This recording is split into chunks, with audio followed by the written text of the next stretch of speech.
What's going on YouTube? This is New Gloom here, back again with part 3 of my entire CD collection series that I've been doing here. I've already uploaded part 1, which was A through F, and then part 2, which was G through L. And we're going to do part 3 next, which is going to be probably M through R. We'll go through all those there. So, yeah, we'll keep going. We left off in the last video. We had finished off the letter L with Lorna Shore here. And then we're going to get into the letter M. But first, I actually have acquired a couple new CDs in these previous letters that I've already covered since I recorded my last video. So I felt like I should probably show those first, since otherwise I won't be showing them for a while. So there's a couple things that have been in letters I've already covered. I'm just going to go back and go over like things I've got recently real quick. And then we'll get into the actual letter M there. So it's actually yesterday, as of me recording this video, that I went to a record store with my friends. We went to a place called the Volta Records. You see I have the sticker here from when we went. We wanted to try out a record store that I hadn't been to since my birthday's coming up, actually. My birthday's on June 1st, and I wanted to go to a record store for my birthday. It was like one of the things I wanted to do, so we went to a record store, the one I just mentioned, and I got 4 CDs that I picked out, and my friends paid for it for me as like a birthday gift. And then we went to a hardcore show at a venue by our house right after, so it was pretty cool. We got I got some new CDs at a record store, then we saw a concert after a hardcore show, so it was pretty cool. It was just a bunch of local like hardcore bands that were playing. I think it was like a tribute show for someone who died recently, something like that. But yeah, anyways, I'm going to show off the couple records I got from the record store. Sorry, or CDs I got from the record store. And then there's one other that came in that I got online. So I'll go over those real quick, and then we'll actually get into letter M.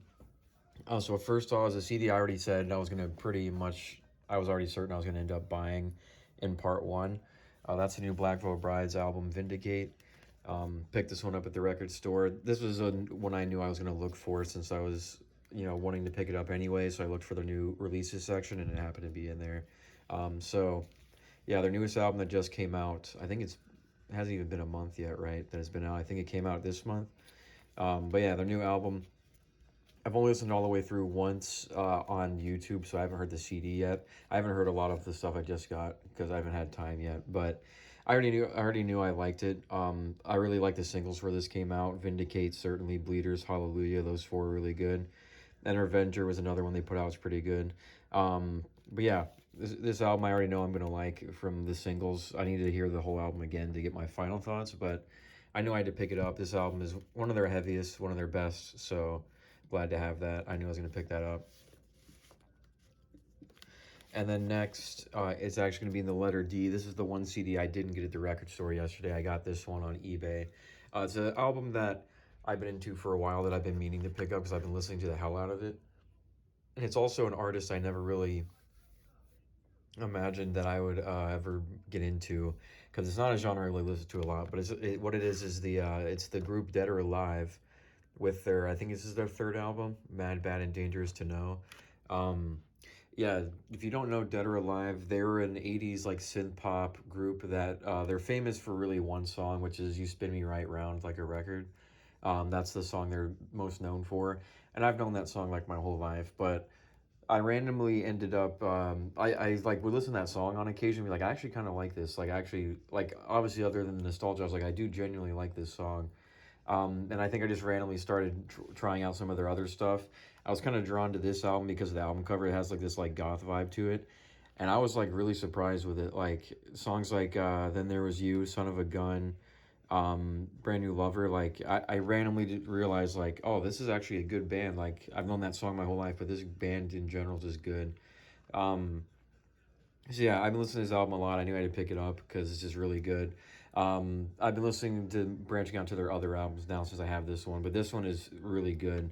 I have already listened to this one since I bought it, but I love this album. Like I said, yeah, over that last like 2 months or so, I would say, maybe a little bit longer, maybe like the last 3 months, I've gotten really, really into Dead or Alive. And like I said, it's not a genre I'm really familiar with. I don't really listen to synth pop or anything, but something about this group was just really drawn to it. I think it was mainly their vocalist Pete Burns. really drawn to their voice. I really like their voice, and you know they were influential when it comes to like um, the whole like androgynous or like trying to be feminine kind of thing. I appreciate when artists do that. You're not afraid to like be themselves and push boundaries and like express themselves. So that I really like that. So I was kind of drawn to Pete Burns as a vocalist. Unfortunately, they died in 2016, which sucks. But I really like Pete Burns' voice, so that was the main thing that drew me in. It's just really catchy. I'm not really a pop music guy, but their music is just really catchy. So I think if I'm gonna listen to pop, I'm gonna go for something like this. And like, yeah, it's a little cheesy in some parts. It's like some '80s music, but I don't know. I really like it. I'm gonna get more of their albums for sure because I really like this band. I'm getting really into them. Starting to listen to some of their other stuff, but yeah, R.I.P. Pete Burns. I really like their music. And I never expected I would like this, but I don't know. It's just really good. Something about it just clicks for me. I've been listening to some of their other albums recently, and they're pretty good. So I'm sure this is not going to be the last one I get from them. It's just the band I'm really into right now. All right, moving on. We have, I believe, two more that I'm going to show that I got recently that I already covered the letters for them, but actually both in the letter K. First is actually some black metal. I believe you pronounce this as Këkht, I think is how you say it. But this is his new album, Morning Star. This is an artist I've been really into recently as well. I've already talked about my first part how I used to not really be a big fan of black metal. I only had that Croc on Grin CD, and it took me a while to get into black metal. This is an artist that I really like from the whole black metal scene. I know a lot of people don't like him and they give him shit, and which I don't give a shit. I just think it's good music. Some people think he's a poser because he likes SoundCloud rap and like does like SoundCloud hand gestures in his videos, which is a weird reason to hate on someone. And because, you know, on this album there's like a Blade feature, which I think is cool as fuck. I love when there's like cross-genre collabs and shit. I love that kind of stuff. And I'm a big fan of Blade, so it was bound to work for me.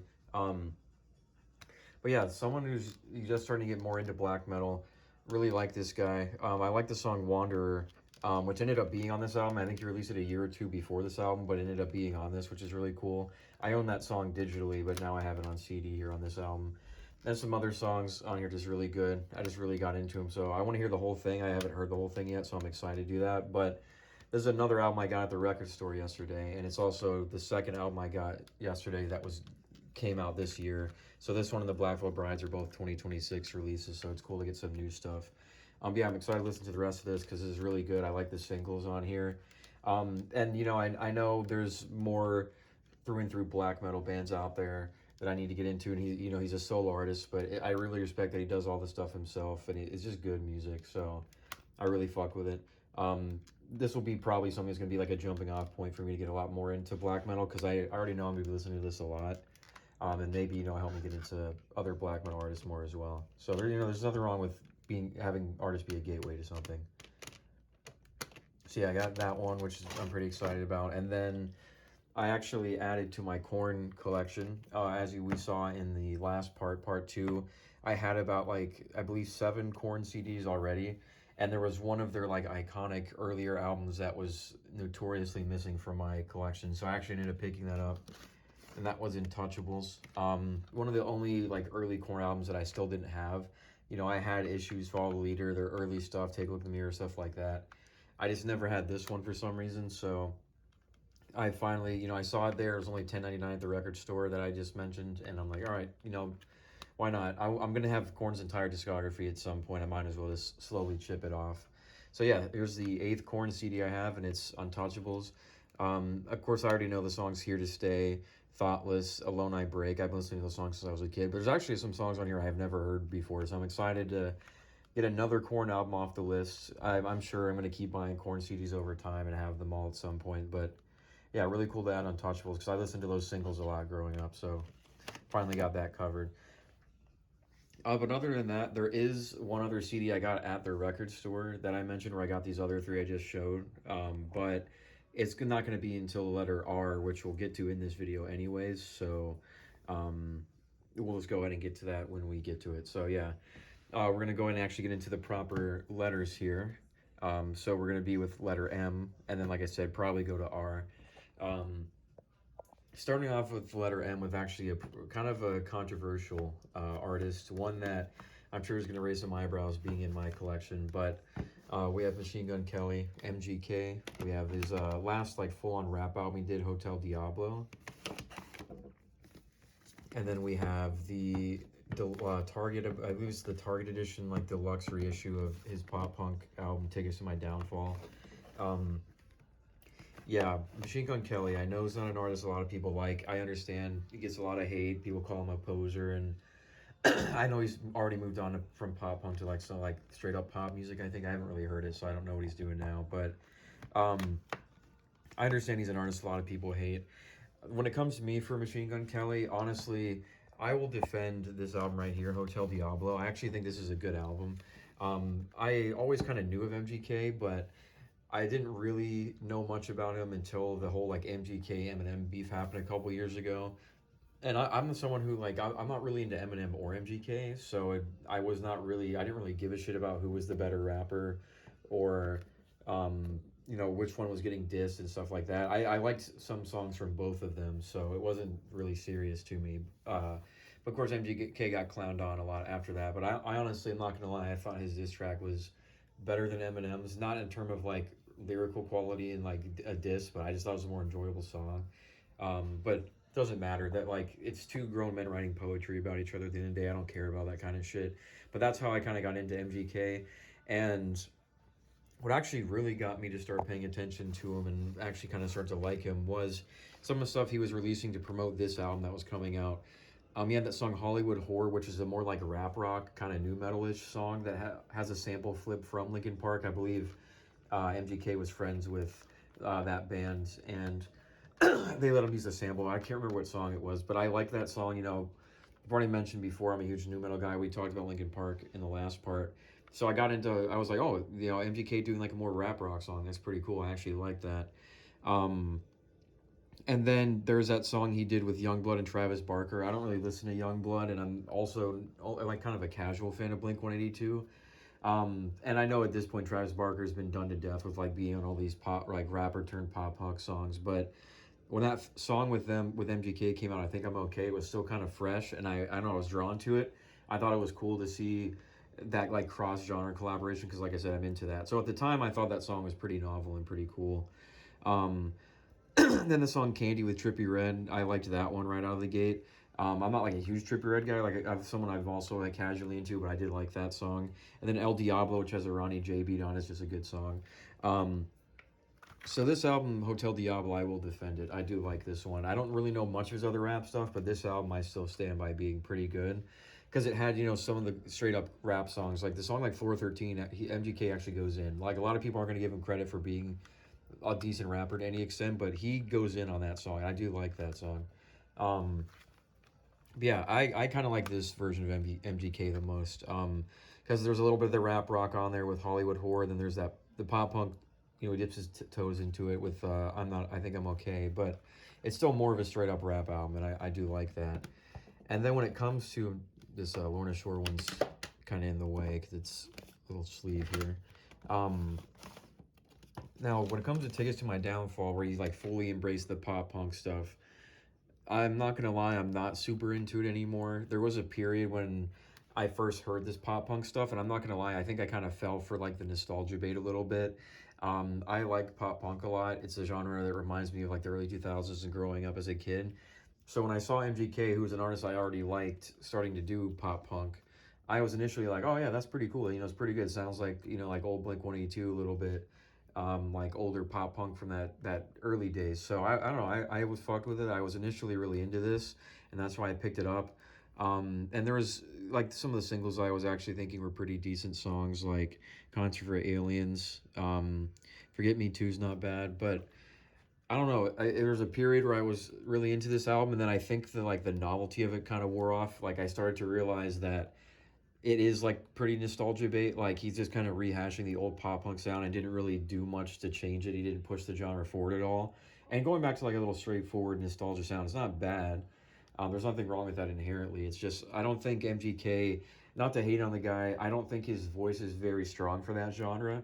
I think it works for him with rapping, but and even like the rap rock stuff, but like the pop punk stuff, his voice isn't awful, but I just don't think there's a lot of like charm or like grit to it where I don't think it like it doesn't really carry the songs that much, and like the songwriting is very straightforward anyways. So this is one of the few CDs I have where like the hype for this kind of wore off for me. I'm not mad that I have it. I don't believe in guilty pleasures. I think that's stupid. You know, you like what you like. I don't believe in feeling embarrassed or guilty by liking something. It's just is an album that personally I just don't really come back to ever anymore. Like I'm gonna keep it. There's a time and place where I liked it, and it's got a memory attached to it, but it's not something I listen to like ever anymore.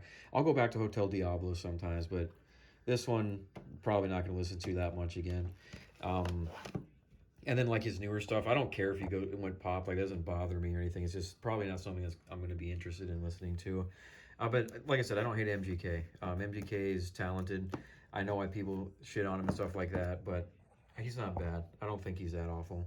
Um, Switching up though, we're gonna go into a legendary deathcore band next. Getting back to some of my roots here, we have Make Them Suffer with Never Bloom, their first album. Then we have the compilation that's their second album, Old Souls, with their first EP, Lord of Woe, into one compilation. So Old Souls and Lord of Woe, which is really cool, like 2 CD digipack thing here. Make Them Suffer is just a great older deathcore band. Never Bloom in particular is an album that a lot of people in my friend group back in the day, including myself, listened to a lot when this came out. I would watch the videos for like Widower and Elegies and Never Bloom and stuff like that on YouTube. I was just really into it. They were doing the more like symphonic, like blackened deathcore stuff before most other artists were. Like they were kind of up there with Carnifex as like pioneering that sound a little bit. This album is really heavy. It's got a lot of like really good piano melodies. It's got that dark atmosphere to it. And the lyrics are all about like a specific kind of lore or like theme, which is really cool. And I don't know, this is like some peak deathcore. This is probably up there as one of the best deathcore albums of all time. Sean's a really great vocalist, especially when they were still a heavier band. He fit that sound perfectly. Of course, you got like Weeping Wastelands too, which is iconic. But yeah, fantastic deathcore album. I remember after Never Bloom, we were all in my group kind of excited for Make the Suffer's next album, and in like 2013 or something like that, they put out the first single that would be on this album, Let Me In, which went to a more like stripped back to metalcore style a little bit. I know a lot of people at first were kind of not really into it. Even me at first I was kind of mad because this was back when I was still like a hardcore deathcore kid, and I was not really into metalcore yet, so I kind of was not liking how they got a little bit softer and abandoned some of that edge to it. But it started to grow on me, and by the time when Old Souls came out, I was a fan. It's not as good as Never Bloom, but it's still pretty damn good. There's a lot of good stuff, mixed with like that symphonic deathcore with their more metalcore stuff. So I like Old Souls as an album. You know, like Requiem, like I said, Let Me In, Threads, Blood Moon, Scraping the Barrel. There's some good stuff on here. But this is also the compilation that has their Lord of Woe EP, which actually came out before Never Bloom. I believe it was their first release. So you have their second album, which is a little bit softer, but then right after that, it goes right into Lord of Woe, which is even heavier than Never Bloom in some regard, like their heaviest deathcore stuff. So it's really sick to have both of that on one disc. To have like their Roots, heaviest EP, and then their newest album at the time on this one CD here. This is like a 2016 Rise Records release, I believe. But also has a song, there's a single on here named Ether that had came out in between Old Souls and their album that came out after that, and this compilation came out, that single's already out, so they put that single on here too. So it's actually the Old Souls album, the Lord of Woe EP, and then the Ether single. So it's just a cool little compilation to have there. Really like Make Them Suffer. I honestly haven't really kept up with their last 2 or so albums. But I've heard like some one-off singles, and they sound pretty good. I know they're still doing their thing, so shout out to Make Them Suffer. Really good band. Moving on, the letter M is going to have a lot of hard hitters here for me. Next up, we have probably my favorite punk album of all time. We have Millions of Dead Cops by M.D.C. This is the 2014 reissue that pretty much has like the Millions of Dead Cops LP, a bunch of the 7 inches and EPs that came out around that same time, and then like a live set after. So this is like a big like compilation edition pretty much. But yeah, M.D.C. This is probably like I said, my favorite punk album of all time. I think this album just pretty much exemplifies what punk is meant to be. Just exemplifies it perfectly. It's very radical, very left wing, anti-authoritarian punk music. And I know there's a lot of people who don't like to talk about politics or roll their eyes and shit like that. But if you really understand where punk came from and what punk is about, punk has always been a left wing thing. It's not a Democrat or Republican thing. It's not liberal or conservative. It's a left wing thing. And you can just listen to this album right here. It came out in 1983 originally, and it's just very radical, like, passionate leftist music. Like, just look at the back cover there. You have songs like Dead Cops, which speaks for itself. I mean, the album's called Millions of Dead Cops. You have songs like Violent Rednecks, like Corporate Death Burger, which is about the fast food industry. Born to Die, like, which is just a banger. Like, there's so many good like radical, hard hitting songs on here. Like, it's got that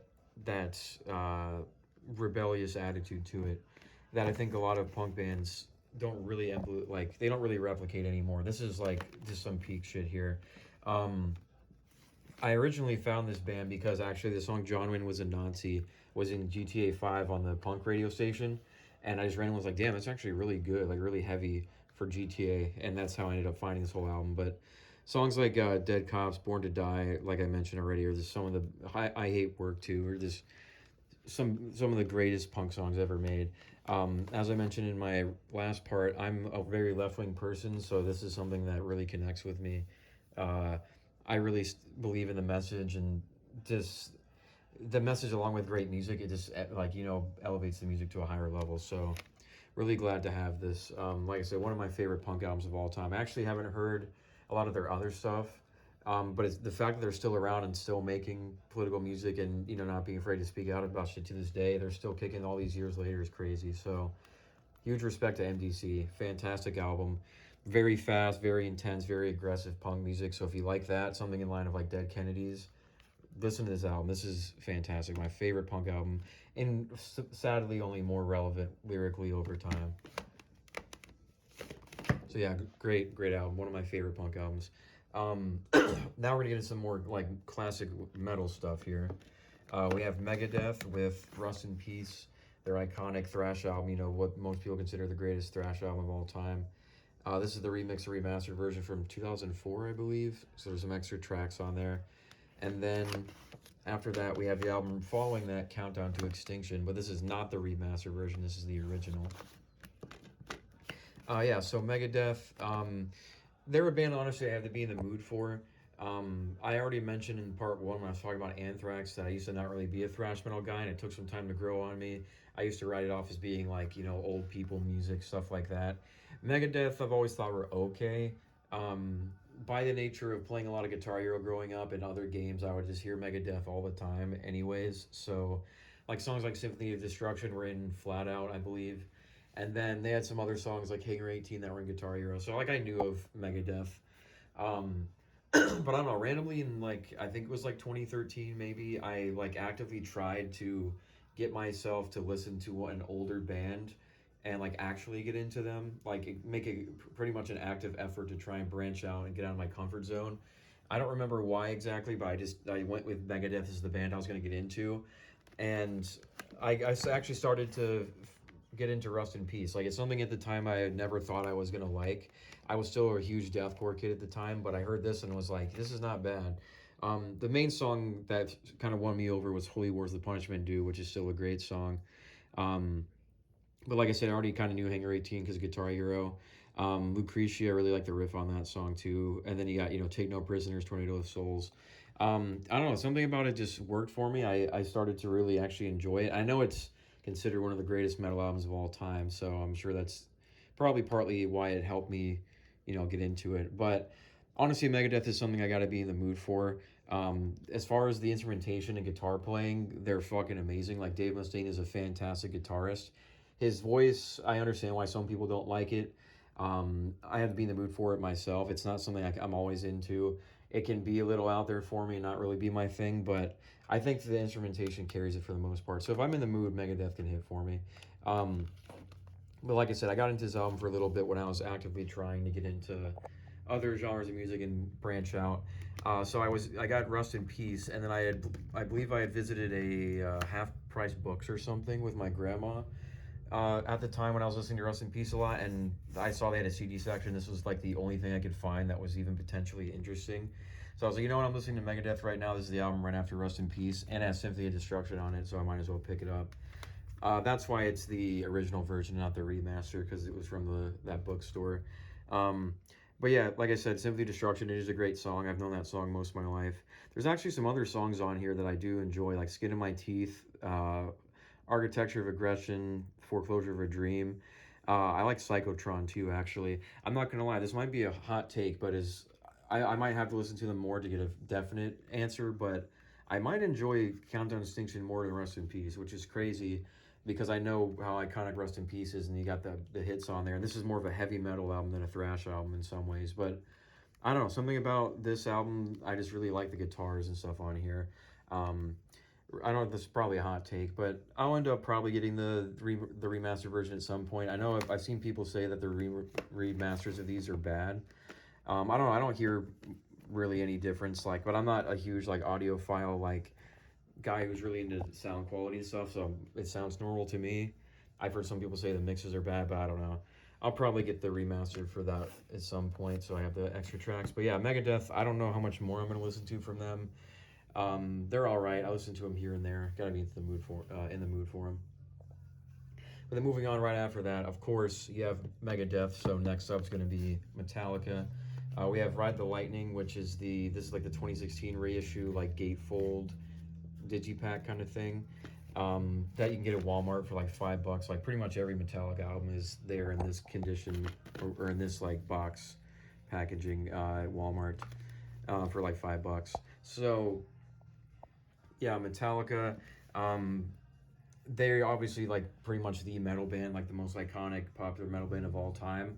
I'm not gonna lie, for most of my life, kind of relating back to me thinking shit was like, you know, old people music and dad metal. I threw Metallica in that same category of like just being overrated and that they're just old people music. It's not heavy metal. You know, I listened to a lot of deathcore, so I would hear that shit be like, this isn't heavy at all. I don't like it. I couldn't appreciate it at the time. So I spent a lot of my life kind of shitting on Metallica, saying they were overrated because I was an edgy teenager. Despite the fact that Metallica was also in a lot of games like Guitar Hero, so I heard songs like One, which I actually did like that song. Even if I didn't like Metallica that much, I liked that song. But there was a long time where I just kind of blindly wrote off Metallica. They were like so famous that I was kind of giving them shit and just not wanting to get into them. But as I got older and my music taste started to mature and I started to mature as a person, I was like, you know what? I need to get into Metallica. I need to, or at least to give them a chance. I give them a fair chance as someone whose taste has matured and I'm a lot older. So I decided to give one of their like iconic albums a try. It was kind of a toss up between this or Master of Puppets, but I went with this one. And I'm really glad I did because one day just clicked for me, and now I understand why people like Metallica. This album is really damn good. I think I finally like got into it at the right time because, like I had mentioned, I'd started to get more into thrash metal with Anthrax, and then I've listened to a little bit like Testament and stuff too. So finally, this actually clicked for me. I always thought "From Whom the Bell Tolls" was an okay song already, but "Creeping Death," I really like that song. That was kind of the one that started to like click for me to get into this album, and then "Fight Fire with Fire" too. "Fade to Black" also ended up becoming one I really like as well, but yeah, after all these years of being a metal fan and hating on Metallica blindly, I'm finally a Metallica fan. I finally kind of understand why people like them. Of course, I'm going to go and get the other ones and listen to them at some point. I mean, the cool thing about Walmart is just that this band is so huge that, yeah, it is like kind of a shitty digi sleeve thing, but it's $5 for like iconic metal albums, and you can get pretty much all of Metallica's discography there, at least the stuff you want. So it's not that bad. Yeah, it's a shitty $5 thing, but whatever. I have Ride the Lightning now, which is cool. And I've actually been listening to it a decent amount. So yeah, I'm now a Metallica fan. Actually, despite getting to Megadeth first, I think I like Metallica more. So at least from this album. This album I enjoy more than either of the Megadeth ones. So yeah. Glad to have Metallica finally be a fan of it. I gotta, you know, it's crazy. I'm almost 30 years old and I'm still gonna need to explore Master of Puppets and Injustice for All that stuff. So I'll be doing that shortly. Next up, I forgot to actually mention this. This is going to be kind of out of order, but it is in the letter M. If you see this thing up here, which kind of looks like a DVD case, I'm not going to be able to show you the front. There is nudity on here, so I can't show that on YouTube. But what you have right here is the album 20 Second Chances by the rapper Marjorie W.C. Sinclair. This is like a limited edition. I think it's called an Aräkh case, so it's like a CD and a DVD case.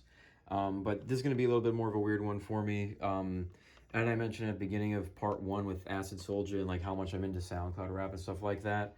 Marjorie Sinclair is one of those more experimental kind of out there rappers who was a part of Reptilian Club Boys originally, which is like a more experimental like underground rap group that I'm really into. That's how I found out about this guy. And honestly, originally I didn't really like it. First time I heard this artist, I thought it was shit because it's honestly very weird. It's very out there. It's not very accessible. A lot of people are gonna hear this and think it sucks, and I get it. But I don't know. For me, at first I thought it was really bad, but something kept making me come back to it, and then it clicked for me. Now I'm just a really big fan. I really like Marjorie Sinclair. RCB doesn't exist anymore, but I still listen to a lot of the artists that were in the group. And this has some like great songs on it, like Nexus 3, Daikirai, Gold Country Lanes. Those are my three favorite probably.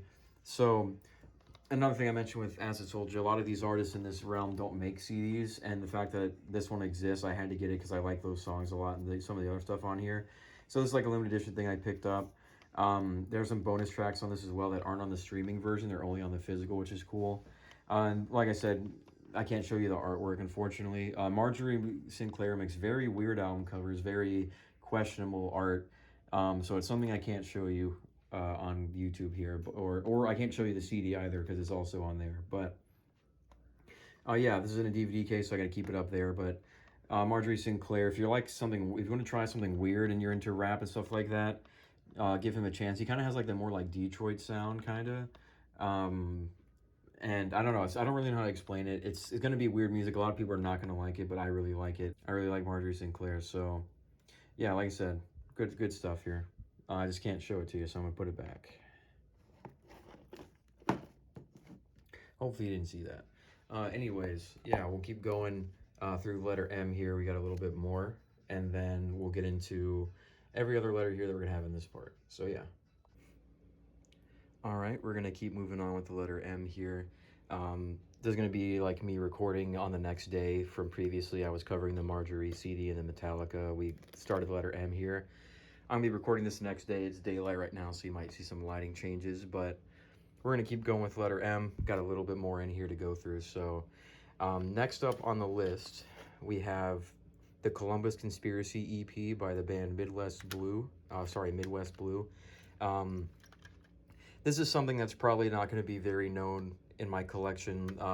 Honestly, I didn't know the band either, but there's a cool story behind how I got this one. So I started going to Goodwill with my friends every so often. We hit up Goodwill to see what's going on there.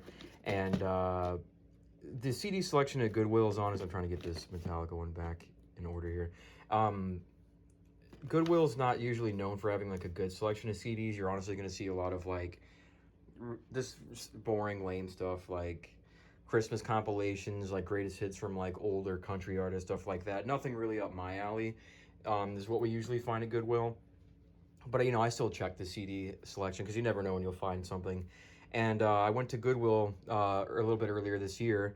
Was looking through the CD selection, was seeing kind of the more of the same normal stuff you would see there. But I happened to see this CD there, and this cover kind of stood out to me as well as the title. I saw this and was like, oh, maybe there's something here. I, kind of looked around on it for a second. Never heard of the band, but this kind of looked like this might be something potentially good. So I looked them up on my phone while I was still in Goodwill. I couldn't find much about this band at all, other than the fact that they were from Chicago, I believe. And what I could find, the genre tags I was seeing said like Midwest emo, stuff like that. So I was like, oh yeah, this might actually be something I'm looking for. So despite never hearing of this band or anything, I blind bought this thinking, oh, this might be good. I've found something potentially decent at Goodwill. Turns out this is actually pretty damn good. I was really impressed with this. This is one of the few times I've blind bought a CD and actually been glad I picked it up. I think this is more of a local band that never really got big. It makes sense that it was at a Goodwill in Milwaukee. This was a band from Chicago, but this was, I believe, from like 2002, a local band from around the area that never really got big, but this EP is really good. The first track, Breaking Point, and then the last track, Ultimatum, I think are really good. Probably my favorites on here, but yeah, I was impressed with this. Like, it was just a random blind pickup at Goodwill, never heard of this band, and I was really impressed with it. It's like very early 2000s, like Midwest emo sound. They kind of remind me of stuff like Taking Back Sunday, Brand New, stuff like that was coming out around that era, and really good stuff, honestly. I've been actually listening to this a decent amount, because actually do really fuck with it. Unfortunately, this EP's not on streaming services. I think they have like maybe 1 or 2 other EPs or albums, and like one of them's on streaming, but there's like very little info about this band. And I don't think this is even like on YouTube or anything. So I might honestly end up uploading this EP just to archive it on YouTube so people can listen to it. You know, because I don't want this music to be forgotten. You know, people put their time and effort into it, and it's pretty good too. So I'm going to probably end up making a channel at some point to archive stuff. And I'll probably upload this whole EP, because this is not really on YouTube from what I've seen, not on streaming either. But man, this is fire. If you can find it anyway, definitely check this out. This is pretty underrated. I'm really glad I picked this up, and it's a cool story behind it. So now I'm a fan of this band. I'll probably check out their other stuff too. This Metallica one is like a little digi sleeve here, so it keeps getting pushed back in here. So moving on from that band to a band that is pretty well known, we have the band Minor Threat. This is their complete discography compilation. This is like a reissue version. I think it was originally a red cover, but this reissue is yellow. Yeah, Minor Threat, really influential, iconic hardcore punk band, one of the OG hardcore punk bands, of course, fronted by Ian MacKaye, who would later join Fugazi and was also of the band Embrace. Minor Threat, like I said, they're icons, you know, legendary in the hardcore punk scene. Of course, you have the song Straight Edge, which kind of helped pioneer the straight edge movement. And then there's songs like the song Minor Threat itself, I really like. That's a good song. But yeah, this is really cool. It's pretty much this band's entire discography on one disc, like their one LP, a couple EPs and stuff they did all on here. So this is pretty cool. Back in the day, it was pretty common for like hardcore and punk bands to not really make a lot of physical pressings, or if they did, they were like limited vinyl pressings or compilations and splits, stuff like that. So this is their entire catalog on one CD, which is cool. I actually got this one the first time I visited. I'll show you the sticker here. A place called Rushmore Records, a record store in Bayview, Wisconsin. It was my first time going there. I looked through and happened to see this. I believe it might have been new, or was this in really good condition? I was like, you know what? I like Minor Threat. I really like Ian MacKaye. I'm a big fan of his original band Embrace. Or one of his earlier bands, Embrace. I think Minor Threat might have been before Embrace, but I really like Embrace. I want to get that self-titled. It's just one of the more uncommon ones to find. I already showed in my other part. I have Repeater by Fugazi, so I'm pretty much a fan of anything Ian MacKaye does, and this is no exception. There's some great stuff on here. Of course, you have that song Guilty of Being White, which hasn't aged well, but everything else on here is pretty good. Great stuff, great hardcore punk. If you like hardcore, like maybe even the newer stuff, and you want to kind of check out the roots of where hardcore came from, check this out, because this is a great compilation. And you get every song they ever made on here, so it's pretty cool. Moving on right next to that, we have, switching up to hip-hop, we have the infamous by Mobb Deep. One of the greatest hip-hop albums of all time. Of course, another 90s New York hip-hop album. You got the iconic songs on there, like Shook Ones Part 2, which is like one of the greatest beats of any hip-hop song. The other good singles like Survival of the Fittest, which is really good. Some other great songs like Give Up the Goods. You have Eye for an Eye, which has Nas and Raekwon on it, which is really good. Just a fantastic record. Really great hip-hop album. I've been listening to the singles like Shook Ones for most of my life, and I was really into it. Like, it's one of my favorite hip-hop songs, period. So I figured I was going to get this at some point, and I started listening to more of the album, you know, like I mentioned, Survival of the Fittest, Eye for an Eye, Give Up the Goods, QU Hectic's really good too. And I ended up picking up the whole album and listening to it, and it's just fantastic. Like I said, it's definitely considered one of the greatest hip-hop albums of all time for a reason. It's just fantastic stuff. Of course, R.I.P. Prodigy, phenomenal rapper. You know, there's just some great bars on here, great verses, fantastic beats, just... I can keep saying great things about this album. This is fantastic. I don't really know much of their other catalog. I'll probably end up giving that a shot, but this album here is just phenomenal. Not enough good things I can say about it, and of course a lot of people already know about it, so I also think it's just kind of cool having Minor Threat and Mobb Deep right here next to each other. I think it's kind of sums up my current music taste in the current year as being a 30-year-old man. I really like punk music, really like hardcore, and I also really like rap. So I just think it's kind of cool having them both right next to each other. Two phenomenal albums, though. Or I guess it's a compilation, whatever. Moving on, though, we're going to get back into some more of like what I was known for originally, getting more into some deathcore. We have a really underrated band, Molotov Solution. We have their self-titled. we have The Harbinger, and then we have their most recent album, Insurrection. Yeah, Molotov Solution, really great, underrated deathcore band. They never got as big as some of the other hard hitters in deathcore, but they've been one of my favorites for a long time. This first album, the self-titled, is one of the most valuable CDs I own. It's probably the most I've ever spent on a single CD. I think I spent like 120 on this, so it's not cheap by any means, but this is up there in the running for one of my favorite deathcore albums of all time. I used to listen to I still to this day listen to this front to back. For like 10 years now, I've been listening to this album. It's the one full-length album they did with the original vocalist. I think his name was Kyle Davis, I believe. But I really liked his vocals. He did a lot of like the layering of the high and low screams at the same time, which I always really liked that. And plus, this is a politically charged band, if the name Molotov Solution didn't give it away. A lot of deathcore bands are known for talking about this stupid shit and just, you know, edgy stuff, but they have a more like political edge to them, and especially on this album, there's some really radical, just like hard-hitting political stuff on here. I don't really know like the exact political beliefs of either of the vocalists, but this one, a lot of the stuff they're talking about on this album, I definitely line up with. As I mentioned, I'm very left-wing, and this album definitely speaks to a lot of like government conspiracies and like bad shit the U.S. has done, stuff like that. So it already sounds great, and it just elevates it even more by having a good message behind it and some like hard-hitting lyrics. So yeah, phenomenal deathcore album, honestly, front to back, 10 out of 10 album. The only reason I paid this much for it is because I think this album is worth it. It's just one of my favorite deathcore albums, period. And I've been wanting it for so long, I finally picked it up a couple years ago. Unfortunately, Kyle Davis ended up leaving and got replaced by, I believe his name's Nick Arthur on The Harbinger, and then he's also the vocalist on Insurrection. I do actually still really like these ones. Nick Arthur honestly sounds pretty similar to Kyle Davis, the original vocalist. They're a little bit different, but their styles are very similar, where it pretty much sounds consistent. And I do really like the stuff with Nick Arthur as well. I listened, you know, some of the highlights on The Harbinger, like the single Awakening's really good. The Dawn of Ascendancy's pretty good too. And then you got, I'm trying to do this with one hand. Insurrection, you have songs like Injustice for All, The Final Hour, which I believe has Adam from Oceano, Blood of Tyrants, another just great deathcore album. They're a very solid deathcore band. Like, they're pretty consistent. You kind of know what you're getting, but it's very solid stuff.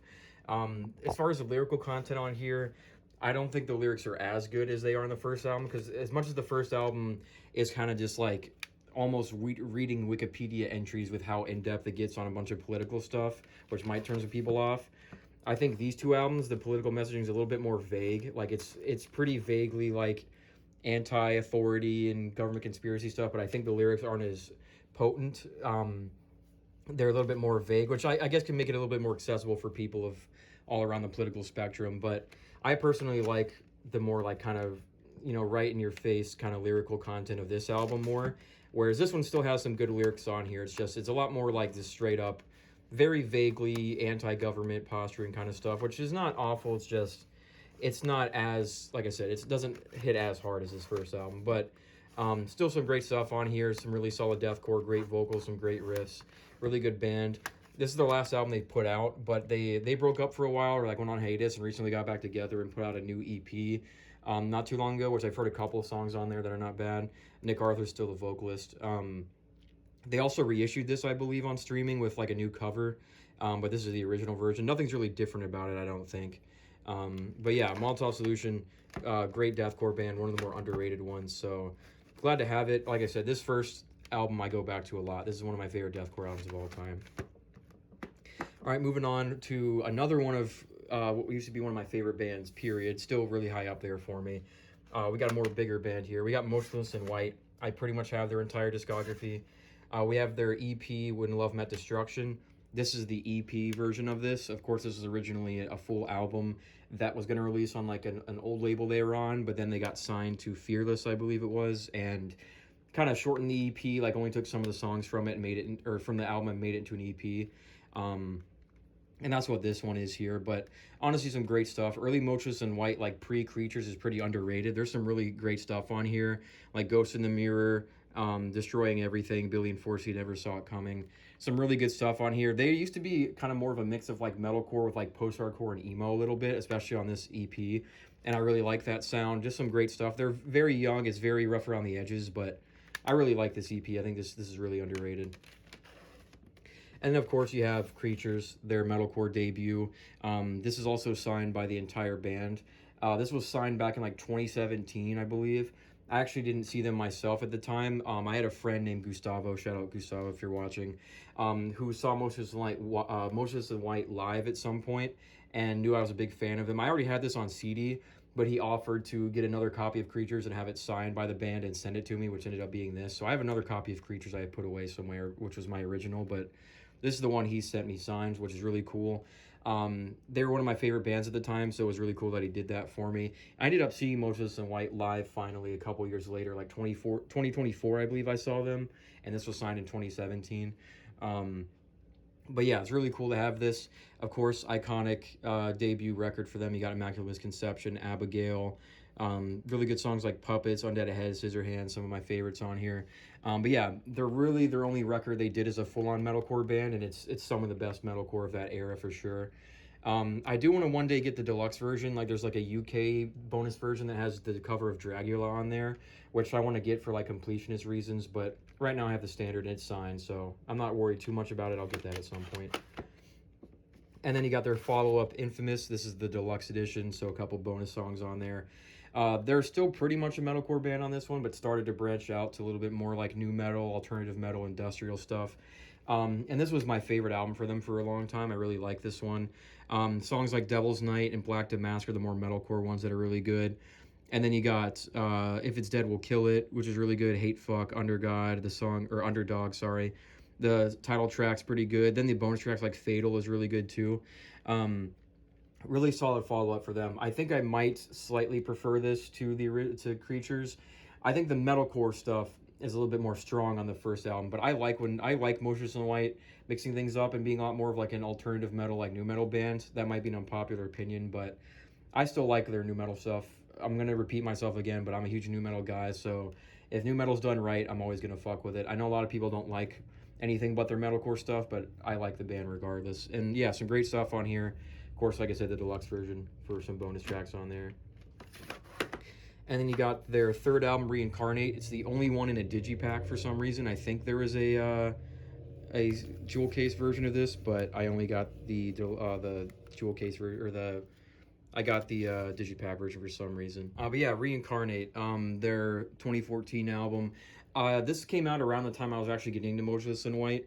When I used to be more of a deathcore kid who like hated clean vocals, my roommate, one of my best friends, Marcos, who I've mentioned before, tried to show me this band, and I was fucking with it up until I heard the cleans and just kind of wrote them off because I used to be like that anti-clean vocal guy. It was really stupid. But I ended up changing my mind. I started really getting into Creatures, and then this album came out not too long after, and I was a big fan of this one as well. The title track's really good. You got Puppets 3 with Danny Filth from Cradle of Filth on there. Then they start to lean more into the new metal stuff with songs like Everybody Sells Cocaine, Generation Lost, Unstoppable, which I really like the new metal stuff there. Then you got more stuff like Break the Cycle, Dark Passenger, really good stuff on here. So yeah, another solid album from them, kind of expanding on Infamous with the more new metal industrial kind of sound. But some good stuff. This is also the last album they put out on Fearless before they switched over to Roadrunner. But yeah, good stuff. It's just the only digipack for some reason. I don't know why. And then in 2017, they signed with Roadrunner Records, of course. A huge record label that's had bands like Slipknot and Korn on them. And they put out Graveyard Shift in 2017. This is when they've pretty much started to really embrace the new metal, alternative metal side of things for them. It's kind of fitting for them to be on Roadrunner as well. But, you know, you got songs like Rats, Queen for Queen, Necessary Evil, which has Jonathan Davis from Korn. Songs like Soft, Voices, Loud, which are really good. Then you have some more of the metalcore stuff like 570 and Eternally Yours. Really good stuff on here. Might be a hot take. This might be my favorite Motionless in White album. It's one of their most new metal ones, which I think kind of speaks for itself as far as why I like it. And although this is one of their weaker cover arts, I do really like this album. Just very new metal. Of course, you got Jonathan Davis from one of my favorite bands, Korn. I don't know. This is probably my favorite. It's probably a toss-up between this and Disguise, which we'll talk about next. But this, I think, might take the cake for my favorite Motionless in White album. Yeah, there's some really good stuff on here. The metalcore stuff is really good. The new metal stuff's really good. Just overall, a great album for them. I really like it. Despite the cover being kind of mid, I do like that album a lot. And also, speaking of the cover, I think they did something similar to Korn with Issues, where like they had fans like come up with album covers and they chose the best one. This is the one they went with, which is honestly not the greatest. I have a sticker that came with this CD here. It's kind of peeling off here, but this down here, I believe this was also one of the covers that a fan wrote, and this was like one of the second or third place winners. So they made it a sticker that came with the CD. This one's also okay. It's just kind of the band's logo, but nothing crazy. Yeah, not the coolest cover, but it is probably my favorite Motionless in White album. And then moving on, you have Disguise, which might be one of their coolest covers. I really like the purple on here. It's one of my favorite colors. But you got Disguise from 2019. Kind of continuing the sound from Graveyard Shift, a lot of the new metal stuff. They leaned into it a lot more with songs like songs like Headache, Code, Thoughts and Prayers. You got a sequel to Undead Ahead, which is cool, from their first album, because Undead Ahead is one of my favorite of their metalcore songs. Songs like Another Life are really good too. Yeah, just another great album. Probably like up there with Graveyard Shift for me. They're pretty neck and neck. I really like both of them a lot. Just some good new metal. And then you got their newest album at the time of recording. They have already announced their newest album, Decades, which is going to come out in like a month or two. But right now, this is their newest. We have Scoring the End of the World. This is actually a limited edition, like alternate artwork version.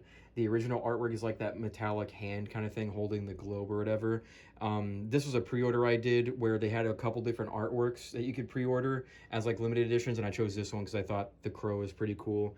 I think this is kind of honestly cooler than the actual cover they went with. I don't really like the cover of Scoring the End of the World. I think it's kind of mid, but this is cooler. So that's why I picked this one up. Again, pretty much considering that. Sorry, I can't speak. This is pretty much continuing the trend from their last two albums, leaning more into the new metal stuff, the industrial stuff. They even got some like cyber metal on here with songs like Cyber Hex. But you got songs like Sign of Life, which are just like a straight up like a Breaking Benjamin song almost. I really like that one. Slaughterhouse, which is one of their heavier metalcore ones with Brian from Knocked Loose, is a good song. I really like the song Masterpiece. Of all their like quote unquote butt rock songs, that's probably one of their best. I really like that one. Then I really like how they also do sequels to like some of their old songs. Like they have a sequel to Burned at Both Ends on here, which is really cool.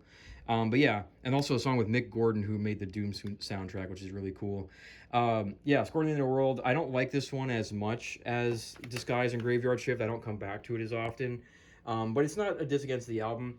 I think it's mostly just because as I've gotten older, I don't like my first genre I'm gonna go to is not really like metalcore anymore or anything like that. I've been listening to like new metal and metalcore my whole life, so despite still liking it, and I always will like it, it's just not what I'm actively seeking anymore. So by the time this came out, I liked it, but I was starting to branch out into other genres of music. So this one I just didn't come back to as much as the last two, but I still do like it.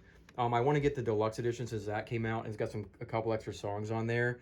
It also has the single Time Bomb, which came out a couple years before the album, and they put it on the deluxe edition. I like that song. So despite me having this alternate artwork limited edition, I'm going to get the deluxe edition at some point, which has the original cover.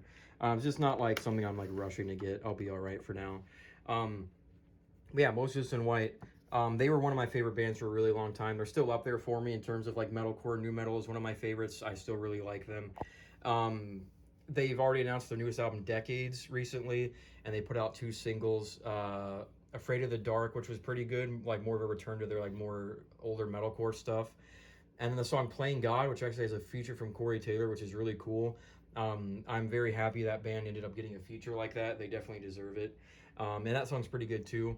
Although the cover art they reveal for Decades is honestly really mid. I don't know what it is with Motionless in White and mid album covers, but the singles are good. So despite the album cover being kind of mid, I'll probably end up picking that up, you know, because I have everything else for them. So yeah, I'm excited for that. I think it's coming out in July or something like that. Anyways, moving on, continuing the letter M here, switching up some more emo stuff. We have the Outgrown Things EP by the band Movements. Really good. Let me switch hands here. I'm left-handed, so I don't know why I picked that up with my right hand. Movements, yeah. Really good post-hardcore, like modern emo, like emo revival EP. I know this band got a lot bigger after this EP came out, and I've heard a little bit of their newer stuff, but I heard this around when it came out. I believe in 2016. Yeah, in 2016. I really liked. I found the song 19 which is a really heartfelt, just like emotional song. And it also resonated with me a lot because at the time I heard this, I was 19 or about to be 20, so that song really resonated with me. Just some really angsty, just emo music. I've actually known this, like I said, knew this EP when it came out, but I ended up not getting it on CD till way after. It's just kind of something where like I heard the whole EP and was really into it for a while and just never picked it up, so I finally ended up doing that. But yeah, this is a great EP. Movements are a really good modern emo band. I need to hear some of their full albums because I've only heard like, what is the one called, Feel Something? I've heard like most of that, which is pretty good. I just haven't gone back to it. Then I know they have a couple other albums I just haven't heard yet, but yeah, they're a great band. Really like Movements. And then we got, I think, like 2 more bands in the letter M. And we'll move on to some more classic nu metal. We got Mudvayne, LD50. Like I said, classic nu metal album. Of course, you got Dig. Internal Primates Forever is a really good one too. Death Blooms, really great single. Nothing to Gain, which is about Ed Gein or Ed Gain. I don't know how you're supposed to say it. Songs like Severed are really good too. But yeah, this iconic nu metal album. A little bit more unique as well because they kind of have like a Slipknot style sound to them on this one, but there's also like elements of like prog metal on there, which are really cool. And also their bassist is just kind of cracked, really good bassist. So yeah, fantastic nu metal album. Of course, it was also produced by Sean, the clown from Slipknot as well. I was really into this for a really long time. Still a great album. Replayed the fuck out of this one for a couple years. Just great nu metal. I do like some of Mudvayne's other stuff. I know they kind of softened their sound and went away from the more straight up nu metal, but I still like some of that other stuff, so I'll probably pick up some of it at some point. But right now, this is just the only one I got, and it's just an iconic, classic nu metal album.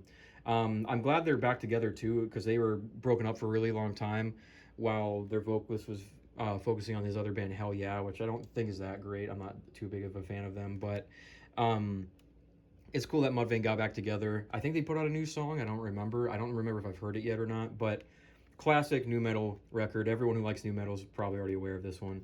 Just a great album for sure. And then continuing with some nu metal, we got a little bit more of the modern nu metal and another really underrated band that I wish was still making music because I really love this band. We have the band My Enemies and I. This is the Sick World EP. This is the reissue for when they signed to Fearless Records in 2015. I think they put this out earlier in that year with a different cover and like a couple extra different tracks, but this is the reissued version when they signed with Fearless. And then I also got right now their first and only debut album right now, The Beast Inside, which came out in 2017. So it's been almost 10 years and they haven't put out anything else, which kind of sucks. Trying to get this back in here. But yeah, My Enemies and I, really underrated band. I really like this band and I really wish they were still making music. They came out the gate with this EP and is really good. This kind of reminds me of more like modern Moses and White, where it's metalcore but has a lot of the nu metal influence in there, where it's like nu metalcore. And this is really good stuff. Songs like Toxic, Fragile Bones, like this whole EP, honestly, is one of my favorite EPs of all time. I've listened to this front to back so many times. Just really great nu metalcore stuff. Great choruses. I really like the vocalist's voice, and this really got me on board with this band, so I got really into them with this. And then their album Beast Inside came out not too long after, which they kind of abandoned the metalcore stuff and went straight up nu metal, which is really cool. As much as I like Sick World, this is just more straight up nu metal. And there's some bangers on here too, like Perfect, Funeral Party, Riot's really good. Yes Man, just some really good stuff. I just wish this band would have continued making music. I thought they were really good, really underrated, but they only put out this album and then have kind of been MIA and like silent on the internet for a long time. I believe the vocalist ended up having a kid or something like that, and that kind of took priority as it should for, raising a family, stuff like that. But I just wish they were still making music because I really liked this band. They were really underrated. I wish I got to see them live as well, but maybe one day they'll come back. If not, they have a great EP and album that they left behind. But if you really like nu metal and haven't heard this band, check out this album for sure. You'll probably like it. And then I would recommend this as well. This EP is really damn good. So, yeah, My Enemies and I really miss this band. Hopefully they come back one day. But yeah, that's all for the letter M. And then next we're going to get into the letter O, which I only have a couple things. And then also only have a little bit in the letter P. Nothing in Q. And then we'll go through the small amount of things I have in R, and then we'll end this part, and then we'll start the next part with the letter S onwards here. So we're going to go all the way up to R, and then I'll end this part here. All right, we'll get into the letter O here. There's only, I believe, 4 bands in the letter O, and one of them takes up most of it, so we'll get through O pretty quickly. Going back to some classic deathcore, we have Depths by Oceano, their debut album. This also comes with bonus tracks and a DVD, but I feel like every one of these albums came with it. I don't remember ever seeing a version of this that doesn't have it, but yeah, their first album released in 2009. Oceano has been a deathcore band I've been really into for pretty much almost as long as I've been into deathcore. Like, I think I found them maybe a year or two after I really got into deathcore. Of course, they recently broke up. They're not a band anymore, unfortunately. And they kind of went out on a bad terms. They had that whole controversy around them with, I think they had like a concert tour flyer they made, and like they stole it from the artist and didn't pay him for it, which is just pretty whack. You know, for someone like being in a band and not wanting to pay an artist when you're an artist is just really whack. So I can't defend that by any means. It's really lame of them, especially to go out like that. A really iconic and good deathcore band going out like that's really, really unfortunate. But yeah, Oceano, despite this being the only album I have for them right now, I'm a pretty big fan of them. I've liked most of their albums. You know, of course, you have this one, Depths, and then there's what is the one? I think it's called Quarantine or something. The one after that one, that one's pretty good. I think that's one of the more rarer ones. I don't have that one. And then Incisions, I believe. I liked that one when it came out as well. And they signed to Sumerian and started becoming more like alien core, where they started putting out a lot more like genty sounding songs with a lot of like alien lyrics, like Ascendance, which is a good album. It's probably my favorite after this one. And then I can't remember the one after that. That one's pretty good too. And then they had their last album come out, which actually was pretty good. It sucks it was their last because that was one of their better albums too. But this is the only one I have right now. Just their iconic songs. Of course, you have like District of Misery. I've always really liked The Mandatory Sacrifice, Samael the Destroyer. Even the instrumental Depths, the title track. I don't really like deathcore instrumentals that much, but that one's pretty good. With Legions has been one of my favorites for a while as well. But yeah, great album. Funny story with Oceano. In 2024, I saw them live at the X-Ray Arcade, the venue I always go to. And it was during the song Weaponized, I believe, from their second album, Quarantine. That whole night, the crowd was honestly going pretty crazy. I believe that show got sold out. There was a lot of people there. It was at capacity. A lot of people moshing, of course. And, you know, it's one of the heaviest bands in the deathcore scene. So people were going crazy. I was actually in a pretty bad spot. I wasn't near the pit. I don't go near the pit because I'm disabled and I'll get fucked up really easily. So I try and stay back. However, you know, I was really hyped to see Oceano. I wanted to get some footage of it as well. So I was in kind of a shitty spot. I was kind of like in between a couple layers of the pit and then back up against the wall, which was not a good spot for me. The reason I'm mentioning this is because during that show, there was a guy in the pit who was going crazy and like throwing his whole body weight, like torpedoing into both sides of the pit. Although I wasn't near the pit, one of my friends was, and it was in front of me. He got hit really hard by that dude throwing his body weight into him, and it kind of pushed him back in front of me. And I put my hands up, wanting to try and, you know, block my friend from like slamming into me because I was in between him and the wall. Really bad idea. I put my arms up and unfortunately broke my wrist. This wrist here, you probably see the scar here. It's kind of faded at this point since it was about 2 years ago. But yeah, I put my arms up to try and, you know, stop the force of my friend pushing into me. Unfortunately, I'm a smaller dude and I'm disabled. My friend's a bigger dude and I was in between him and the wall. So I put my arms up, instantly broke my wrist. Pretty bad, actually. I was a little drunk when it happened, so I remember like the kind of adrenaline of like feeling that break kind of set in and it like instantly sobered me up. And it took me a second, and the guy next to me was like, yo, are you all right? And I was like, yeah, I think I'm good. But then it kind of started to settle in, and I realized I had just broken my wrist, which was really unfortunate, especially because I had just recovered, like literally within a month before that happened. I had had a bad fall and broke my right shoulder and my right leg at the same time. I was literally only like 2 weeks removed from being healed from those injuries and just got back to work. And then I broke my wrist. And had to leave. I was out of work for like another month for that. So it was really bad timing. But yeah, I broke my wrist. I started to realize what happened. I told my friend. We kind of dipped out of there, went to the hospital. I was drunk, so they couldn't give me any medication for it. And it was really painful because I had to like put my fingers in this like little kind of like, I don't really know how to explain it. It was something where I had to like hang my wrist from like these wires, like so it can straighten out my wrist. Because it turns out I actually broke my wrist out of place. And the reason there's a scar there is because it was bad enough where I ended up needing surgery. They had to reinforce and realign my wrist with a metal plate. So that's why there's that scar there. I had to have surgery on it. Funny enough, too, you see my Hail the Sun tattoo. Actually, my Hail the Sun tattoo is a little bit off center now because it was originally more in the center of my wrist. The surgeon ended up telling me he didn't want to cut right down my tattoo, so he cut down the side of it here. And when they re-sewed my skin back together, my tattoo became a little off center because of that, which is a little annoying, but also like at least they didn't fuck my tattoo up. And it's also now it's kind of cool to have this story. You know, I have the tattoo and then this big ass scar right next to it. And it's just funny. Like of all the bands I got fucked up to, it happened to be Oceano. Kind of fitting, one of the heavier deathcore bands I've been into. And, you know, in the moment it sucked, but it's a cool story to look back onto. I don't regret going to the show and nothing like that. You know, I'm fine now. You know, I got fixed. I'm good to go. I actually ended up seeing Oceano again about a year or two later, or I think it was a year, at the same exact venue that I got hurt originally. Despite all the controversy and shit that happened with that tour flyer, with their like farewell tour, as much as that shit was really whack, I didn't want to miss Oceano before they broke up because they were one of my favorite bands in the deathcore scene. So I saw them on that tour as well, their farewell tour. I saw them at the exact same venue that I got injured at. This time around I was fine. You know, I stayed back. I was good. Nothing happened. But yeah, I've seen Oceano twice. So it's just a cool story I'm always going to have attached to this band. You know, breaking my wrist. It's the only time I've actually gotten hurt at a show. I'm very careful, especially after that. But yeah, just a funny story attached to Oceano. So RIP that band. As much as the way they went out was kind of lame, they were a really great deathcore band, really underrated. All right, and then moving on to a band I have pretty much their entire discography.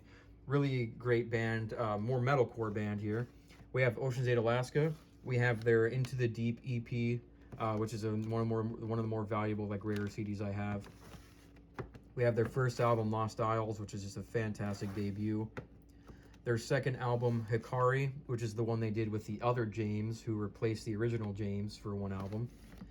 Then you got the album Disparity, where James came back, the original one. And then, unfortunately, James ended up leaving again. There's another band that has some controversy around it. I don't know the whole story, but I believe... So the original vocalist, James, left the band in like 2016. Got replaced by another James who made Hikari. And then I guess he left and the original James came back and made Disparity with them. But I guess the story goes that he left again because he was having some like drama with the other band members. I don't remember the full story, but I believe it was something along the lines of like the other band members, when they were staying in hotels and stuff while on tour, they were like being really belligerent and delinquent and like destroying stuff, trashing the hotel room and a bunch of other shit like that. And it kind of made James just want to leave the band again, which really sucks because he came back and put out this great album, Disparity. It was a really good return to form for them, and then he left again. Now they have a new vocalist, and James is probably never coming back.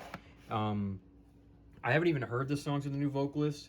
I just think at this point, you know, I really liked James originally. I was originally mad that he left, although I do like Hikari.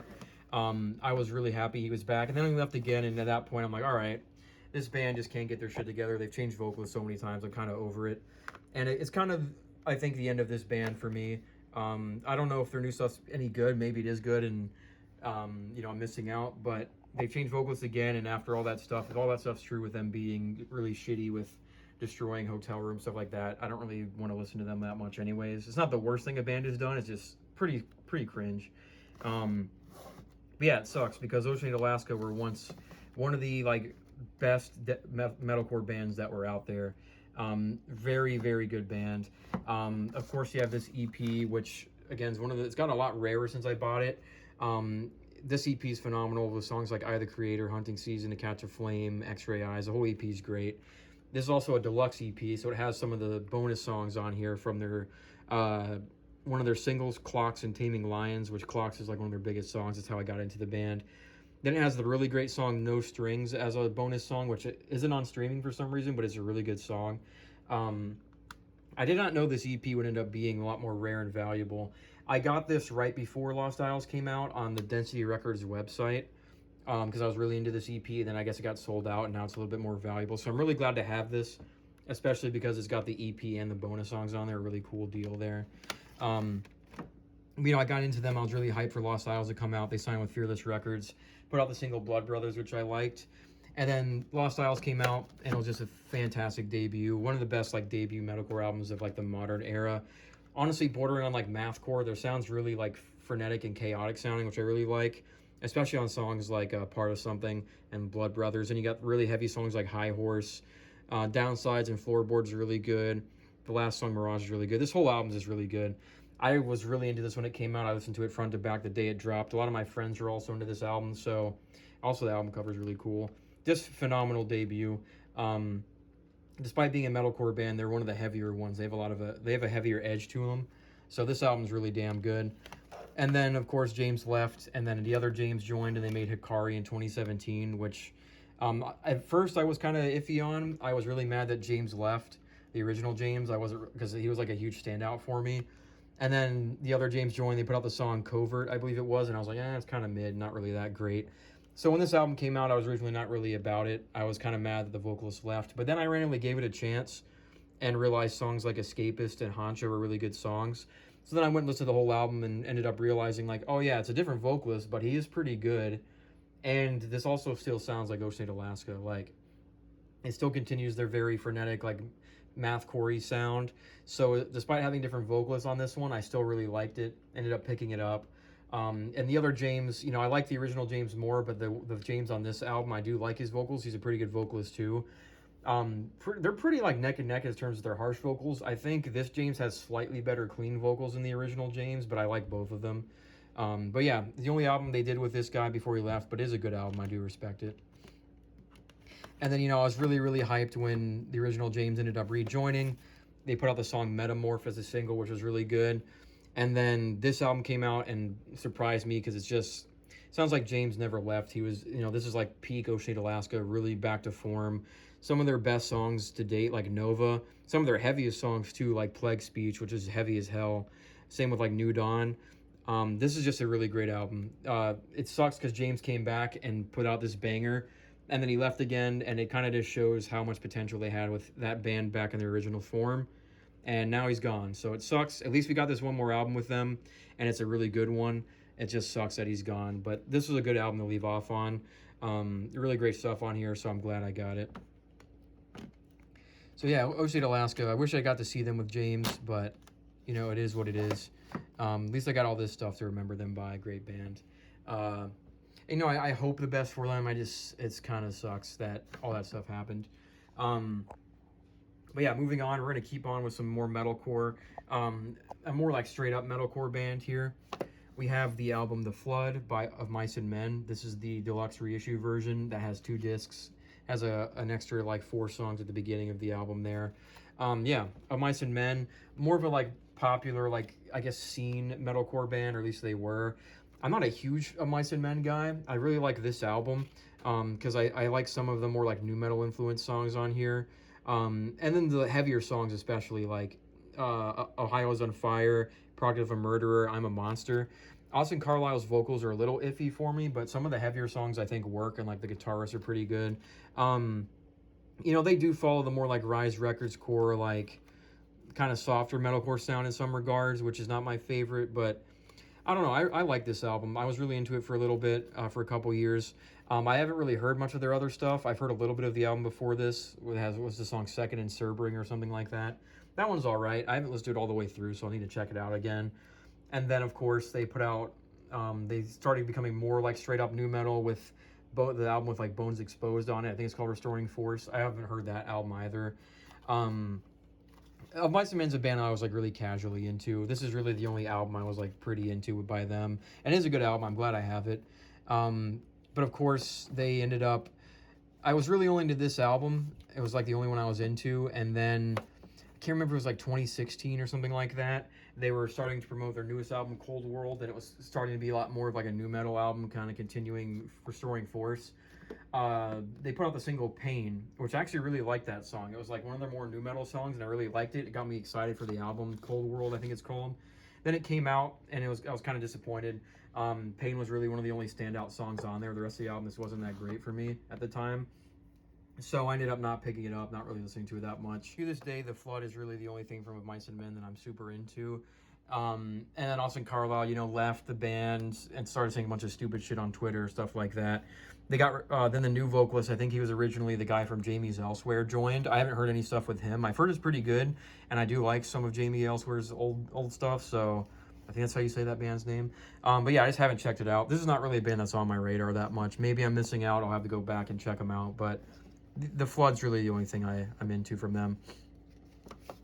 And we're going to finish up the letter O with a really great modern underrated band. Another thing that's cool to have. We have the band Omerta with their Hyperviolence EP.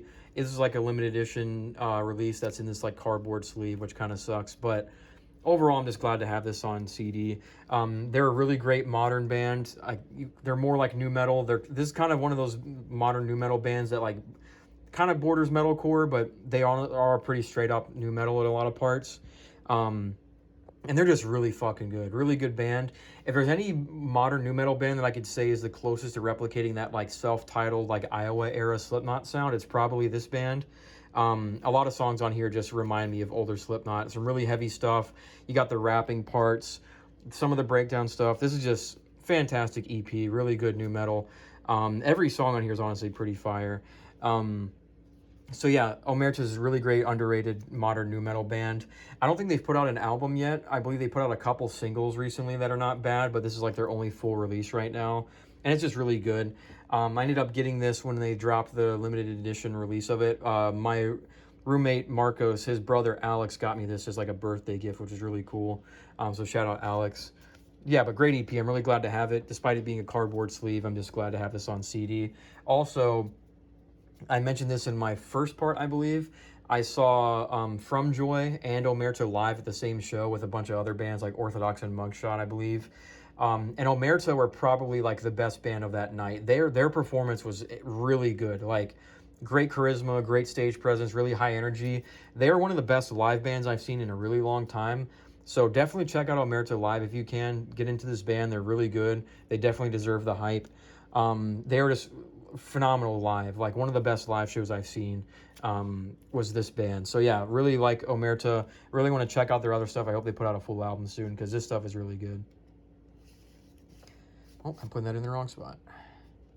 But yeah, that's the rest of O there. Like I said, not too many things there in the letter O. Then next we'll get on to the letter P. I only have like a couple things in here. And then same with letter R, only a couple things. Then we'll finish off this part, which is going to be part 3.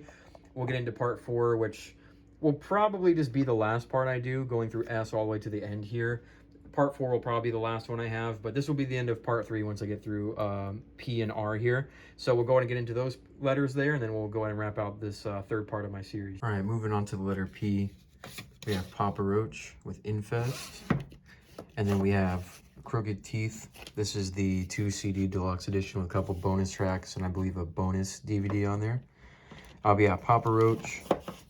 I know a lot of people don't like them, but I've always been a fan of Papa Roach.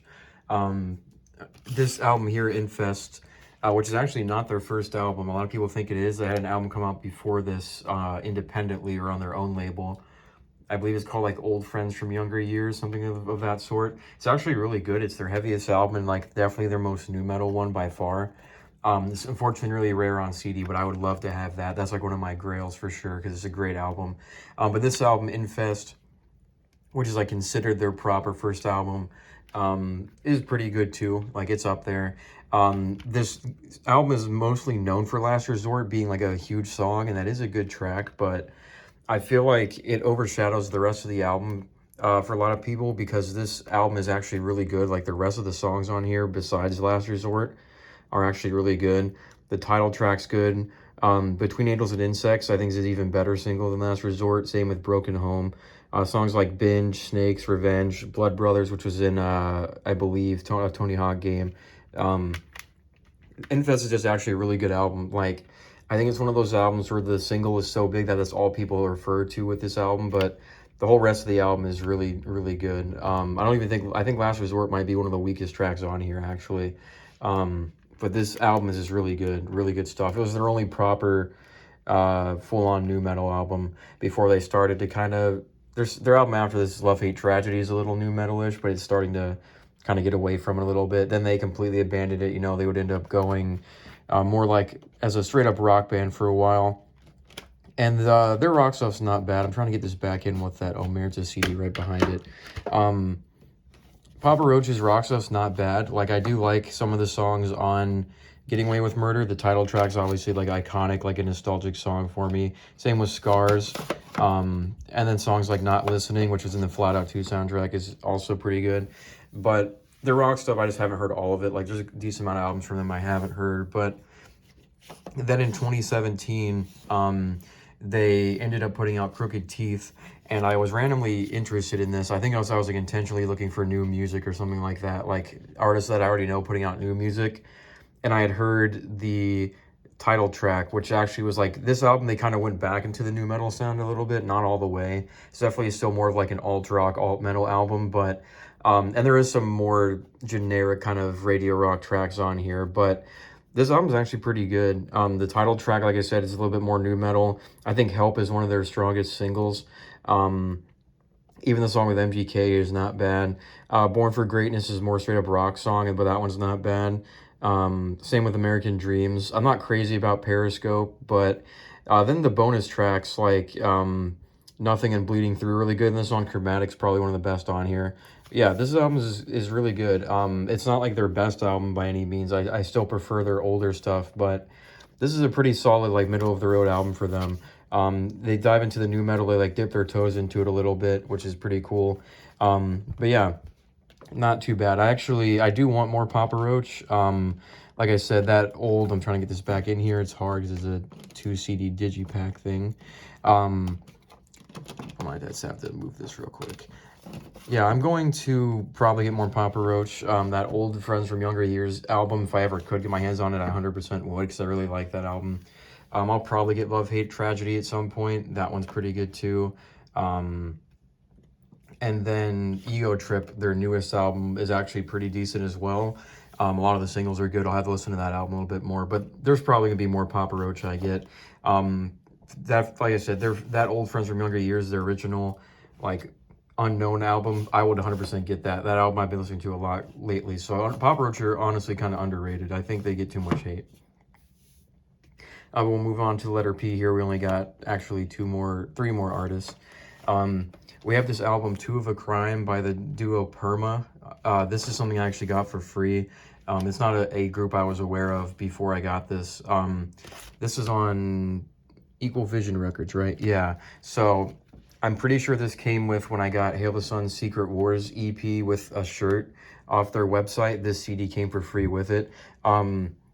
It's more like indie pop. I think it's a husband and wife duo that make music together.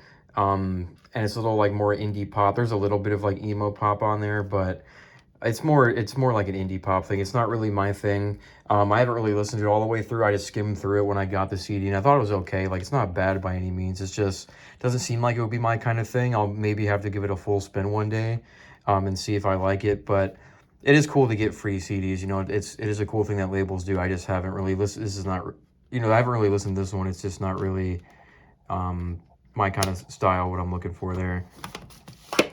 But then moving to something that is very much my style, actually one of my favorite bands, period. We have the band Placebo. This is their first album, the self-titled. This is the collector's edition, 10th anniversary version. So it's got this like little like see-through cover sleeve over it. And then it's got a bunch of bonus tracks like demos. Then there's a DVD that has a bunch of live tracks and their music videos on there. Yeah, this is Placebo, like I said. This is honestly one of my favorite bands of all time. Really, really underrated alternative rock, more like post-punk revival band. They've been one of my favorite bands for a long time. I actually found them when I was younger, back when I used to watch AMVs on YouTube a lot, as I mentioned in one of the older parts. Someone had made a Naruto AMV with a Placebo song. It was the song Protect Me From What I Want. So that's how I got into the band, but that was the only song I knew for a really long time. And then I got older, went back to that song and realized I kind of still liked it, so I dove into the other stuff and then got really into this band. And now I love them. They're one of my favorite bands, especially this first album, the self-titled. It came out around the same like time I was born, I believe within like a month or two of when I was born in 1996, so that's really cool. And then songs like Teenage Angst are like one of my, like that's got to be in my top 5 favorite songs of all time, like regardless of genre. I really love that song. 36 Degrees is also great. Come Home as well. Lady of the Flowers. This is just a really good album. I've heard pretty much most of their albums, at least like a lot of the older ones. I haven't heard a lot of them as new stuff, but I've heard bits and pieces, and it's even pretty decent as well. So this is a band that, although I only have their first album right now, I'm definitely 100% going to get more. Actually, my birthday is coming up as of the time I'm recording this. It'll be in a couple days, June 1st. I got myself a couple of CDs to treat myself for my birthday, and one of them was a Placebo album, Black Market Music, sorry. I just got that confused with the Hester Prynne album, but Black Market Music, that's what it's called. I got that CD on the way because I really like that album. So I'm definitely get more Placebo. Really great band. And their vocalist, Brian, is just kind of a really like strong influence on me as well. He's a really cool dude. Anyway, switching up genres here in the letter P to finish up. We're going to have Playboi Carti with his self-titled mixtape. The CD version has an alternate cover. And then we have Whole Lotta Red. Playboi Carti, I know, is a little bit controversial, a little bit of a conflicting artist. Some people don't like him that much. As far as who he is as a person, what I've heard, he's not great. When it comes to music, though, I really like old Playboi Carti a lot, like a lot of the older cloud rap stuff back when he went by like Sir Cartier for a while. So like songs like 4 Teaspoon, which he did with Young Bands, Young Zanho, Fetty, like a lot of that older, more cloud rap Playboi Carti stuff, and then including this mixtape as well to a degree. That's the kind of, I really like that era of Playboi Carti, the more cloud rappy, like ethereal side of things. However, I don't think Whole Lotta Red's that bad. I know this is probably his more controversial album that some people don't like. I do like it. I do like rage music. I like the energy it has and the intensity to it. And although I don't think it's anywhere near the level of Playboi Carti's like older cloud rap stuff, I do like this album. There's actually a decent amount of stuff on here that I do enjoy. Yeah, it is a good album. It's like more like fun, high energy album to throw on versus his older stuff being a lot more like ethereal, kind of wavy sounding music, which I do prefer, but I like both. This is really all I'm probably going to have from Playboi Carti because he doesn't have a lot of physicals to begin with, but Die Lit, I don't think ever got a CD. And then his new album, I'm not really interested in it. Like, I haven't heard all the way through, but Playboi Carti is just not an artist I'm like super into. These are just really the two that I prefer. But a lot of the older stuff I like from Carti isn't on CD. It's like a lot of the older songs, like I mentioned. So this is really all I'm going to ever get CD-wise, most likely. This is one of my newest purchases, one of my first of 2026, actually. So I didn't even know this was on CD. I just randomly saw it. I don't know if it was on an ad or something, and realized it got a pressing, and it said it was a limited edition pressing for its like 5-year anniversary, because this pressing came out at the end of 2025. This album came out in 2020. So I want to make sure I snag one up. I don't know if it's something that's going to go like out of stock or be more rare at some point, but I wanted to pick it up because I do like this album enough to own it on CD. So, but yeah, I definitely prefer the mixtape. Songs like Location are just really damn good. Like that's the Carti I prefer for sure. But yeah, that's really all that we got for the letter P. There's not much. All we got left here is just a few little bits in the letter R, and I'll probably end this part here. And then we'll get on to the final part, which will probably be the letter S through everything else I got. So yeah, we'll cut this part here after we get the letter R done, and then we'll move on to the next part there, which will be the last one. So starting with letter R is actually one of my most recent acquisitions here. This is OK Computer by Radiohead. This is the OK Not OK 1997 to 2017 version. So it's like, I believe like a 10th anniversary reissue remaster with a second disc, I think, with a bunch of bonus tracks. I just recently got this. I believe I mentioned it at the start of one of these parts because I'm recording these in different chunks. I think I mentioned I got a lot of CDs from a record store for my birthday. My friends let me pick up a couple CDs. This was one of them. Radiohead is like, you know, like I said, there's not really much I can say about this album. It's considered one of the greatest rock albums of all time. I can't really add much to the conversation. I haven't actually listened to this yet since I bought it. I have heard the whole album, but I'm going through and listening to all the new CDs I got. I've actually listened to all of them except for this one, so this will be next on the list. Really like songs like Paranoid Android, Karma Police, and No Surprises were the two that got me into Radiohead. No Surprises for sure was like the first Radiohead song I heard that really got me into them. But yeah, just like I said, great album. It's iconic for a reason. There's not really much I can say that hasn't already been said. That kind of continues with the next band here, Rage Against the Machine. We have their self-titled. This is the 20th anniversary version that just came out not too long ago, or at least a couple years ago. There's multiple versions of it, but this is just the one that has a couple live bonus tracks. It's not like I think there's another version that has a second disc with more live stuff and demos, but this version works fine for me.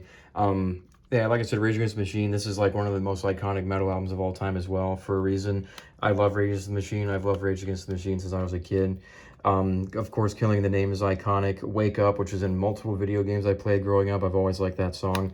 This honestly might be a 10 out of 10 album. Like, every single song on here is a banger. Definitely, like, I would, agree, and I would not argue with someone who would say this is, like, in the top 3 greatest metal albums, or top 10, top 5 greatest metal albums of all time. This album is fantastic. It speaks for itself. Especially, like, something that's really underrated about this band is their lyrical content. It's even more relevant than it is today, and there's a lot of people who don't care about lyrics and the political stuff, but if you know, you know. Rage Against the Machine are that band when it comes to that kind of stuff. So it sucks. We need bands like them more than ever, and unfortunately there's not many nowadays. Then I got the album after that, or sorry, this is their third album, or no, this is their second. I was right. Evil Empire. This is the album, another one I actually just got not too long ago. So I got the self-titled when I visited Madison with my friends, Madison, Wisconsin. We went to a record store while we were there. I can't remember the name of it. That's where I got this self-titled. And then Evil Empire, I got at FYE recently at the mall. Because I knew I was gonna get this album at some point. Like, I'm gonna inevitably have every Rage Against the Machine album, but this is the most recent one I picked up. I just listened to it all the way through for the first time a couple days ago, and it's fire. I think it's probably like on par, like neck and neck with the self-titled. I might like the self-titled like a slight bit more, but this one is still like damn near a 10 out of 10 album. This album is really fucking good. Of course, I knew Bulls on Parade, but every other song I hadn't really heard that much. But yeah, still just phenomenal album. All I got to do is still get, what's it called, Battle for Los Angeles, and then the covers album, and I'll have everything. And I'm going to inevitably get both. I like Rage Against the Machine and their entire discography enough to do that. So, yeah, this iconic band, like I said, there's not too much I can say about it because everyone already knows they're fantastic. Moving on, we got some more pop punk. We have Relient K with 2 lefts don't make a right, but 3 do. This is the deluxe, or the gold edition. I believe it was just like a remaster that came out a couple years after the original. It has a slipcase on here, and then the original covers underneath. But yeah, this is a Christian pop punk group. It's actually not a band I'm super into. The reason I have this is because the song College Kids was in the video game MX Unleashed when I was growing up.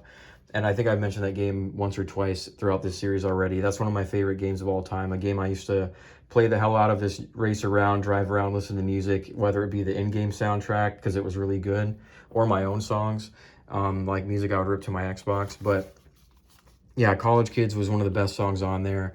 Really catchy pop punk track. This might have been one of the first pop punk songs I heard, honestly, as a kid, that like got me into it. So at some point I wanted to try out the rest of the album because I thought that song was very nostalgic and iconic. I wanted to hear the rest of it, and I ended up picking it up because it is pretty good. This is not something I listen to a lot. I have to be in the mood for it because, admittedly, as much as I love pop punk, this is a Christian pop punk group, so it's very like squeaky clean, like PG, if that makes sense. It's like very like, I guess I already explained it that way.